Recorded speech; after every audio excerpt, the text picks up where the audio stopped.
Subscribe करें रोक on top channel को और बेल आइकन दबाएं ताकि इंडिया की पॉजिटिव कहानियां पहुंचे सबसे पहले आपके पास। सत श्री अकाल, आदाब, नमस्कार। मैं हूं आपका आरजे शोक, फिर से लेकर आ गया हूं इंडिया की एक पॉजिटिव कहानी। ज्यादातर युवाओं का सपना होता है कि वो विदेश में जाएं, अच्छी खासी नौकरी करें, अच्छा खासा बंगला हो, गाड़ी हो। लेकिन जिस शख्स से आज मैं आपको मिलवाने वाला हूं, उन्होंने यूएसए से लाखों की नौकरी छोड़कर वो इंडिया में आए और ऐसा ऑर्गेनाइजेशन सेटअप किया जो बेजुबान जानवरों की मदद कर रहा है। उनसे मुलाकात करवाने से पहले मैं आप सभी से रिक्वेस्ट करता हूँ कि इस वीडियो को ज्यादा से ज्यादा शेयर करें, क्योंकि ऐसे लोगों की इंडिया को जरूरत है। तो आप बने रहिए मेरे साथ, वीडियो के आखिर तक मैं आपको मिलवाता हूँ आज के चेंज मेकर से।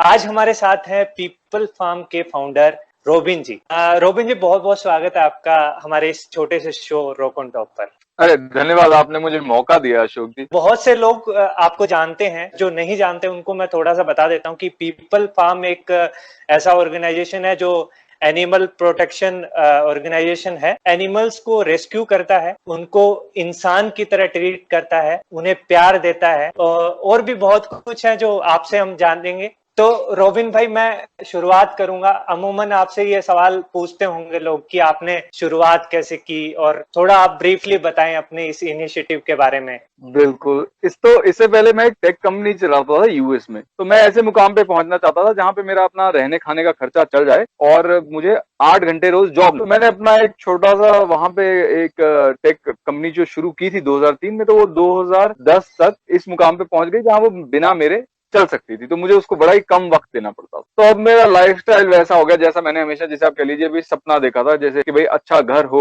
तीनों टाइम बाहर खाना खाएं, शाम को टीवी देखा, वीडियो गेम खेली, घूमने गए, वेकेशन ली, और इस तरह की लाइफ। अब जब मैंने कुछ टाइम ये लाइफ जी ली तो मुझे लगा कि भाई मैं खुश तो अभी भी नहीं हूँ। थोड़ा जबरदस्ती वाली बात लग रही थी कि भाई मैं ये सब चीजें कर रहा हूँ तो मुझे हाँ खुश महसूस करना चाहिए, पर मैं महसूस कर नहीं रहा था। तो यहाँ पे मैंने कहा कि यार मुझे कुछ और देखना पड़ेगा। अब आपके पास एक बार आपने BMW गाड़ी खरीद ली तो थोड़े टाइम तो आप खुश रहेंगे, 3 महीने 6 महीने, उसके बाद अब आपको नई गाड़ी चाहिए। तब आपको उतना ही मजा आएगा ना कि देखो मैं नई गाड़ी लाया हूं। और वो जो नई गाड़ी है वो 800 नहीं हो सकती, वो BMW से आगे ऑडी होनी, तो कुछ ऐसा होना चाहिए।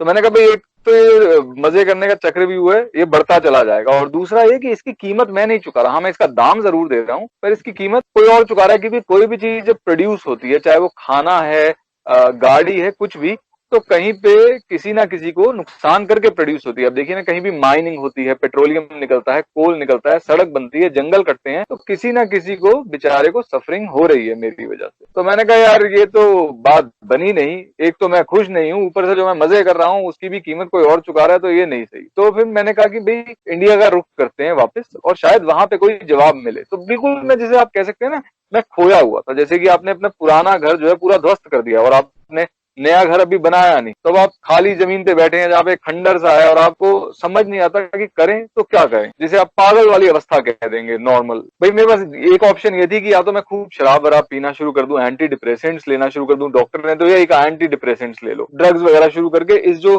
फीलिंग है इसको दबा दूं। बहुत सा यूथ ऐसा करता है। जब मैं इंडिया आया तो पहले तो मैंने कुछ बेवकूफाना हरकतें की। मैंने एक जीप खरीदी जैसे, तो मैंने कहा कि भाई हम भी जैसे नेशनल ज्योग्राफिक वाले ऐसे बीहड़ जगहों में जाते हैं, हम भी जाएंगे, और वो खूब खुश लगते हैं, और तो हम भी शायद हो जाएं। पर उससे भी बात बनी नहीं। लद्दाख के रास्ते में मैं गया, आधे रास्ते से वापस आ गया। मैंने कहा ये क्या कर रहा हूँ, मैं तो यहाँ भी तेल फूक रहा हूँ, ये जीप अलग खरीद ली मैंने, क्या किया। फिर उसके बाद एक ऑरोविल करके जगह है तमिलनाडु में, जहां मेरे पिताजी काम किया करते थे बचपन में। तो बड़ी फैसिनेटिंग सी जगह है, भारत में ऐसी कोई और जगह है नहीं। इनफैक्ट पूरे विश्व में ऐसी जगहें बहुत कम है। एक इंटरनेशनल टाउनशिप है, तो आप गूगल करिएगा इस बारे में जो सुन रहे हैं। तो मैंने कहा वहां चलते। वहां का था, मैं जाना चाहता था, पर मैं पैसे कमाने के चक्कर में लग गया था 17 से ही। तो अब मैं 32 साल का हो चुका था, ये अगस्त की बात है। तो मैंने कहा ऑरोविल जाते हैं। तो ऑरोविल गया, तो वहां मुझे एक लेडी मिली, लॉरेन। तो वो अमेरिकन थी, लेकिन वहां पे तमिलनाडु में काम कर रही थी। वो बहुत ज्यादा बूढ़ी थी, बीमार थी, और उनके पास पैसे भी नहीं थे। और वो 40 से 60 जो हैं, ये जो बेसहारा कुत्ते होते हैं, उनकी मदद में जुटी हुई थी। तो वो रेस्टोरेंट वगैरह से जूठन इकट्ठा करती थी और कुत्तों को देती थी। पहले वो हाथ से साफ करती थी, भाई किसी ने प्लास्टिक वगैरह तो नहीं डाल दिया। तो उनको देख के ना, जैसे शर्मिंदगी का एहसास हुआ मुझे। हमारे पास सब कुछ है, मेरे हाथ पैर चलते हैं, दिमाग चलता है, आजाद मुल्क में मैं पैदा हुआ हूँ, भगवान का दिया सब कुछ है मेरे पास, और लानत है मैं बस अपनी खुशी ढूंढ रहा हूँ, और इनके पास कुछ भी नहीं है। और अपना पूरा जीवन इन्होंने इस काम में समर्पित कर दिया। तो एक तो वो शर्मिंदगी महसूस हुई, दूसरा ये कि बचपन में जो मेरी माँ है वो मुझे और मेरी बहन को भेजा करती थी रेस्क्यू करने की, भाई ये देखो वो जो छोटा पपी है वो नाली में फंस गया है, उसको लेके आओ। तो कहीं पे ये था कि भाई हमें भी जानवरों की मदद करनी चाहिए। तो वो दोनों तार जैसे जुड़ गई और फिर मैंने लॉरेन को कहा हम वापस आएंगे और मैं आपकी फरवरी में मदद करूंगा अगले साल। तो मैं यूएस वापस गया, वहां अपना घर वर समेटा हमने और फिर हमने इंडिया का रुख किया। तो यहाँ से जो है लाइफ बदली। फिर ऑरोविल के बाद दिल्ली में जानवरों की मदद करनी शुरू की और फिर वहां पे ये लगा कि देखिए ये चीज को बढ़ाना बड़ा मुश्किल है, क्योंकि ये मैकडोनल्ड्स तो है नहीं ना कि अब आपके पास एक फॉर्मूला आ गया, आपने कहा मैं इतने पैसे कमा रहा हूँ, जो और लोग हैं जो पैसा कमाना चाहते हैं उनकी मदद से आपने हर जगह एक छोटा छोटा मैकडोनल्ड्स खोल लिया। मुझे लगा कि इस काम को स्केल करने का एक ही तरीका है कि और लोग हमारे साथ जुड़ेंगे इसी तरह कि भाई जिस भी जानवर की हम मदद कर रहे हैं उसकी कहानी औरों तक पहुंचे। लोग जो है अपनी लाइफ में इतनी उथल पुथल नहीं ला सकते जितनी मैं लाया, वो कुछ हफ्ते के लिए सही यहाँ आए, हमारे साथ रहें, इस लाइफ को एक्सपीरियंस करें और देखें कि क्या ये लाइफ उनके लिए है। अभी आप अकेले नहीं हैं, अभी आपके साथ पूरी टीम है, तो उस टीम के बारे में थोड़ा सा बताइए कि कौन कौन है, क्या क्या करते हैं। बिल्कुल, तो हमारी टीम की शुरुआत तो जब मैं यूएस से आया ना, तो एक तो मेरी जो पार्टनर है शिवानी, वो मेरे साथ आई। एक हमारे पड़ोस में ह्यूमेन सोसाइटी की एक वॉलंटियर रहती थी जो, वो हमारे साथ आई। तो हम 3 लोग तो सह संस्थापक हैं, को फाउंडर्स हैं इस जगह के। अब उसके बाद जब हमने कंस्ट्रक्शन शुरू करी, ये बात है दिसंबर 2014 की। कंस्ट्रक्शन टीम में एक तो सबसे जो मैनेज कर रहे हैं वो थे हमारे संजय भैया। संजय भैया जो है हमारे परिवार के साथ 20 साल से ऊपर से जुड़े हुए हैं। वो हिमाचल से ही हैं और हमारे साथ दिल्ली में वो हमारे परिवार के साथ, वो मेरे भाई के साथ काम करते थे। जब मैंने हिमाचल का रुख किया, मैंने कहा कि भाई संजय जी को हमारे साथ भेज दीजिए, मुझे मदद की जरूरत पड़ेगी ऑन ग्राउंड। तो संजय जी हमारे साथ थे। संजय जी अपने साथ दिलवर भैया को ले आए। दिलवर भैया बड़े वो हैं जिससे हम कहेंगे ना मैनली मैन। उनको आप एक जंगल में छोड़ दो और एक बस कुछ भी मत दो, एक्चुअली वो तो स्लेट की कुल्हाड़ी बना लेंगे, पेड़ काट लेंगे, उसका पूरा घर बना लेंगे, खाना भी बना लेंगे, सब कुछ वो कर लेते हैं। तो बड़े हम फॉर्चुनेट रहे वो हमारे साथ, क्योंकि शुरू में आए जानवर हमने पहले दिन से रेस्क्यू करने शुरू कर दिए और टेंट वेंट लगाना, टेम्परेरी हाउसिंग वो बनाते थे। फिर हमारे पड़ोस में ही राधा दीदी हैं, अब वो जो है वो भी हमारे साथ तारावेट की तरह जुड़ गई। साथ ही में ममता दीदी हैं, वो एज शेफ जुड़ गई, उन्होंने अपनी एक और सहेली को बुला लिया। तो इस तरह होते होते टीम बढ़ती चली गई। अब हम में से हर किसी का दर्द महसूस होता है, फिर भी एक चीज है जो आपको ज्यादा, जिससे आप जुड़े रहते हैं। तो शिवानी विमेन से ज्यादा जुड़ी है, उसको लगता है कि भाई लड़कियों के साथ हमारे देश में थोड़ा ज्यादा जुल्म होता है। तो उसने अपनी टीम यहाँ इकट्ठी की कि भाई जिन लड़कियों को जॉब की जरूरत है उनकी मदद से प्रोडक्ट्स वगैरह बनाने शुरू किए। अब वही प्रोडक्ट्स जो है हमारे को फंडिंग भी देते हैं। तो इस तरह हमारी टीम बढ़ी। फिर फाइनली हमारा जो है कि भाई हमें था कि अभी ठीक है, यहाँ वॉलंटियर्स आ रहे हैं, 100 के करीब वॉलंटियर्स हर साल आते हैं, हमारे साथ रहते हैं, पर हमें कहानियां और आगे पहुंचानी है। तो फिर मीडिया टीम शुरू हुई। तो हमारे साथ सिद्धार्थ है, तुषार है, चैतन्य है। जैविक खेती भी यहाँ पे कर रहे हैं, ऑर्गेनिक फार्मिंग। और एक बहुत इंटरेस्टिंग चीज मुझे लगी कि आपने एक को फ्रेंडली एक घर बनाया है, तो वो मुझे बहुत इंटरेस्टिंग लगा। वो आइडिया कहाँ से आया आपको? जब मैं यूएस में ही था तो मैंने एक किताब पढ़ी थी कुछ अर्थ शिप्स के बारे में। एक आदमी था, वो जैसे पुराने टायर से घर बना रहा था। तो वहां से मुझे सस्टेनेबिलिटी का थोड़ा लगा कि भाई घर बनाने में संसाधन जो है हम बड़े यूज करते हैं और मैं संसाधन का यूज चाहता हूँ भाई जितना कम से कम हो।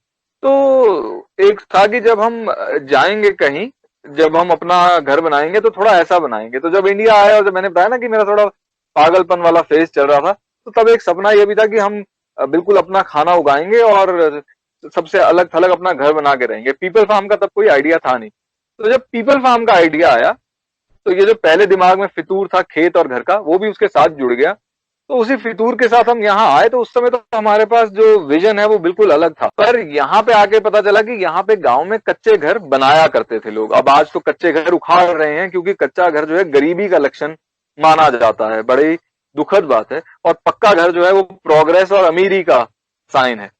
तो लोग कच्चे घर उखाड़ रहे थे। तो मैंने पता किया भाई यहाँ पे फिर भी वो लोग हैं जो कच्चा घर बनाते हैं। उन्होंने कहा हाँ। तो मेरे जो पिताजी हैं वो वैज्ञानिक थे, तो उन्होंने कुछ सोलर पैसिव हाउसेस के बारे में कुछ किताबें वगैरह जो हैं उनके कुछ आर्टिकल्स थे मेरे पास। तो उसमें मेरा इंटरेस्ट था। तो हमने कहा कि हम ऐसा घर बनाएंगे जो कच्चा घर हो जैसे गांव में लोग बनाते हैं, पर थोड़ा साइंटिफिक तरीके से बनाएंगे। वहां से ये आइडिया आया। मैंने कहा कि जितना हो सके हम पुरानी लकड़ी यूज करेंगे। तो क्योंकि लोग अपने घर उखाड़ रहे थे, तो किसी का दरवाजा, किसी की अलमारी, किसी की सीढ़ी, कहीं से कच्ची ईंटें थोड़ी बहुत, सब कुछ मिलता चला गया। और हमने जो अपना पहला घर बनाया वो कच्चा बनाया। अब उसका जो टूर है वो अंग्रेजी में है, हमारे यूट्यूब पे है, tour of the mud house. तो जब हमने हमारा पूरा ये घर भर गया, इसमें हमारा ऑफिस भी है, इसमें हमारी किचन भी है, इसमें प्रोडक्ट्स भी बनते हैं, और ये जरा सा घर है, मेरा खुद का जो अपना कमरा है वो 10 फुट बाय 12 फुट का है जिसमें मैं रहता हूँ। ये जब घर भर गया, हमें और जगह की जरूरत पड़ी, तो हमने कहा कि और जो नए घर है तो जाहिर सी बात है कि वो हमने मिट्टी के ही बनाने थे। तो एक मेरा दोस्त है अभिषेक, उसने डिजाइन कर दिए, क्योंकि मेरे पास अब बिल्कुल समय बहुत कम रहता है, तो उसने डिजाइन कर दिए और फिर हमने यहाँ पे कंस्ट्रक्शन करा लिया। यहाँ बाली भाई करके एक मिस्त्री हैं, उन्होंने बना दिया। अभी लॉकडाउन का सिचुएशन है और कोविड का जैसे जिस तरीके से ये महामारी फैली है, कहीं ना कहीं बहुत से ऑर्गेनाइजेशन हैं जो जिनको इफेक्ट हुआ है। तो आपको कोई ऐसा फील हुआ कि हमारे वॉलंटियर्स कम आ रहे हैं, या फिर आपको कुछ चैलेंजेस आपके सामने जो आए हैं? हाँ देखिए, चैलेंजेस तो बहुत हैं बिल्कुल, क्योंकि हमारा क्या है, जो काम है क्रिटिकल और एसेंशियल में डिवाइडेड है। Critical is food, medicine, water, वो स्टाफ है उसके लिए। एसेंशियल वो है जानवरों के साथ वक्त जो है व्यतीत करना, उन्हें घुमाना, वो सब बंद हो गया, वॉलंटियर्स है ही नहीं। तो जो भी जानवर अडॉप्शन के लिए जाने थे, एक तो वो फंस गए, यहाँ पे फ्लाइटें बंद हैं, अब वो यहाँ पे बिल्कुल उनकी वॉक्स वगैरह नहीं हो रही। फिर हम जो है, हम एक स्टार्टअप हैं, तो हम तेजी से बढ़ रहे थे, वो जो मोमेंटम है वो सारा खत्म हो गया। जो हमने 3 लोग नए हायर कर रखे थे, वो हमें ज्वाइन नहीं कर पाए। तो इस तरह बहुत इम्पैक्ट है, बट फिर भी जितना पूरे देश में इम्पैक्ट हुआ उसके मुकाबले ना के बराबर। जो आपसे जुड़ना चाहते हैं या फिर एनिमल लवर हैं, जो एनिमल्स हैं उनको अडॉप्ट करना चाहते हैं, तो वो किस तरीके से जुड़ सकते हैं? देखिए, जुड़ने के ज्यादातर हमारे पास जो है 3 वो रहते थे कि या तो लोग एज वॉलंटियर आते थे, 2 हफ्ते का हमारा एक मिनिमम प्रोग्राम है, तो उसमें वो आते थे और वॉलंटियर करके चले जाते थे। दूसरा ये है कि जो 2 हफ्ते के बाद अगर कोई कहता है कि भाई मैं ज्यादा काम करना चाहता हूँ, तो वॉलंटियर तो कोई भी कर सकता है। मतलब हमारा एक ऑफ कोर्स स्क्रीनिंग फॉर्म है, क्योंकि हमारे को जो एप्लीकेशंस हैं 50 में से एक ही को ले पाते हैं। उसके अलावा हमारा एक वर्क एक्सचेंज प्रोग्राम है, उसमें लोग आते हैं, हम मिनिमम 3 महीने कहते हैं, लेकिन इसमें हम लेते हैं या तो वेट, या जो मीडिया के लोग हैं, फिल्म मेकर्स वगैरह, या फिर आर्टिस्ट लोग, और फिर हम उनके रहने खाने का इंतजाम करते हैं, और वो हमारे साथ 6 घंटे 6 दिन हफ्ते में काम करते हैं 3 महीने तक। उसके बाद जो हमसे जुड़ना चाहे तो वो फिर वो आ जाते हैं एम्प्लॉइज, जो यहाँ पे आते हैं, या तो फार्म में अगर जगह है तो फार्म में रह लेते हैं, नहीं तो आसपास रहते हैं, और वो हमारे साथ फिर लंबा जुड़ते हैं। मिनिमम कमिटमेंट हम 1 साल की मांगते हैं। इसके अलावा जब लॉकडाउन के बाद हम एक चीज शुरू करना चाहते हैं कि जो बहुत से लोग हैं जो चीजें सीखना चाहते हैं कि भाई कैसे हम खाना उगा के सुखा के हम अमेज़न पे बेच सकते, खुद 4 पैसे कैसे कमा सकते, और हम एनिमल फर्स्ट एड सीखना चाहते हैं, तो जो भी हम लोगों ने सीखा है वो भी हम सिखाना शुरू करेंगे। काफी मुझे मजा आया और मुझे उम्मीद है कि जो हमें देख रहे हैं उनको भी काफी आइडियाज मिले होंगे आपसे जुड़ने के, आपकी कहानी के बारे में भी, जो आपके फार्म पे चल रहा है उसके बारे में। सो आखिर में मैं आपसे चाहता हूं कि जो हमें देख रहे हैं उनके लिए आप एक मैसेज देना चाहें। एक ये जरूर सोचिए कि आप कुछ भी जो कर रहे हैं वो क्यों कर रहे हैं। जैसे कि अगर हम जी रहे हैं तो हम इसको एक टेकन फॉर ग्रांटेड लेते हैं कि हम पैदा हुए तो हम जी रहे हैं।